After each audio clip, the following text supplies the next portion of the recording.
ഇന്ന് നമുക്ക് വളരെ എളുപ്പത്തിൽ തയ്യാറാക്കാവുന്ന വെണ്ടയ്ക്ക തക്കാളി കറിയുടെ റെസിപ്പി നോക്കാം.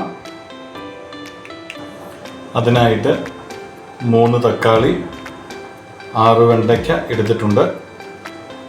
നന്നായി വാഷ് ചെയ്ത് ചെറിയ പീസാക്കി എടുക്കാം. തക്കാളി ഇതുപോലെ ചെറുതായിട്ട് എടുത്തിട്ടുണ്ട്. വെണ്ടയ്ക്കയും റെഡിയാക്കി എടുത്തിട്ടുണ്ട്. ഇതിലേക്ക് അടുത്തത് വേണ്ട ഒരു ചെറിയ കഷ്ണം ഇഞ്ചി ചെറുതായിട്ട് അരിഞ്ഞെടുത്തിട്ടുണ്ട്. 2 അല്ലി വെളുത്തുള്ളി അരിഞ്ഞെടുത്തിട്ടുണ്ട്. 4 പച്ചമുളക്, കുറച്ച് കറിവേപ്പില, ഒരു ചെറിയ സവോള മുഴുവനായിട്ട് എടുത്തിട്ടുണ്ട്. 5 അല്ലി ചെറിയുള്ളി അരിഞ്ഞെടുത്ത് വെച്ചിട്ടുണ്ട്. കൂടാതെ അരമുറി തേങ്ങയുടെ തേങ്ങാപ്പാൽ റെഡിയാക്കി എടുത്തിട്ടുണ്ട്. ഒരു പാത്രം അടുപ്പത്ത് വെച്ച് കൊടുത്തിട്ടുണ്ട്. അതിലേക്ക് കുറച്ച് വെളിച്ചെണ്ണ ചേർത്ത് കൊടുത്തു. വെളിച്ചെണ്ണ ചൂടായി വന്നിട്ടുണ്ട്. ഇതിലേക്ക് ഇഞ്ചിയും വെളുത്തുള്ളിയും ചേർത്ത് കൊടുക്കാം.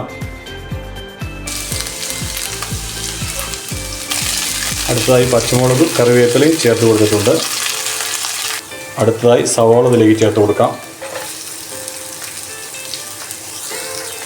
1 ടീസ്പൂൺ ഉപ്പ് കൂടി ചേർത്ത് കൊടുത്തിട്ടുണ്ട്. ഉള്ളി നന്നായിട്ട് വഴന്നു വന്നിട്ടുണ്ട്. ഇതിലേക്ക് നമുക്ക് പൊടികൾ ചേർത്ത് കൊടുക്കാം. 2 ടീസ്പൂൺ മല്ലിപ്പൊടി, 1 ടീസ്പൂൺ മുളക് പൊടി, 1/4 ടീസ്പൂൺ മഞ്ഞൾപ്പൊടി ചേർത്ത് കൊടുത്തിട്ടുണ്ട്. നന്നായിട്ട് മിക്സ് ചെയ്തെടുക്കാം. ഇതിലേക്ക് തക്കാളി ചേർത്ത് കൊടുക്കാം. നന്നായിട്ട് മിക്സ് ചെയ്ത് വഴറ്റിയെടുക്കാം.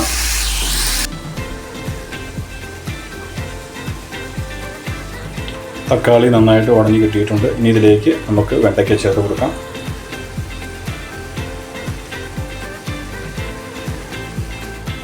രണ്ട് മിനിറ്റ് നേരെ ഇത് വഴറ്റിയെടുക്കാം.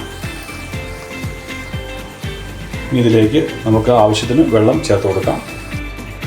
മൂടി വെച്ച് കൊടുത്ത് 5 മിനിറ്റ് വേവിച്ചെടുക്കാം. ഇതിലേക്ക് 1/2 ടീസ്പൂൺ ഗരം മസാലയും 1/4 ടീസ്പൂൺ ഉപ്പ് കൂടി ചേർത്ത് കൊടുക്കാം. കൂടാതെ തീ ഓഫാക്കി തേങ്ങാപ്പാൽ കൂടി ചേർത്ത് കൊടുക്കാം. നന്നായി മിക്സ് ചെയ്തെടുക്കാം. ഇനി ഇതിലേക്ക് കടുക് താളിച്ച് കൊടുക്കാം. നന്നായിട്ട് മിക്സ് ചെയ്ത് കൊടുക്കാം. അങ്ങനെ നമ്മുടെ തക്കാളി വെണ്ടയ്ക്ക കറി ഇവിടെ റെഡി ആയിട്ടുണ്ട്. എല്ലാവരും ചെയ്ത് നോക്കി അഭിപ്രായം പറയണേ.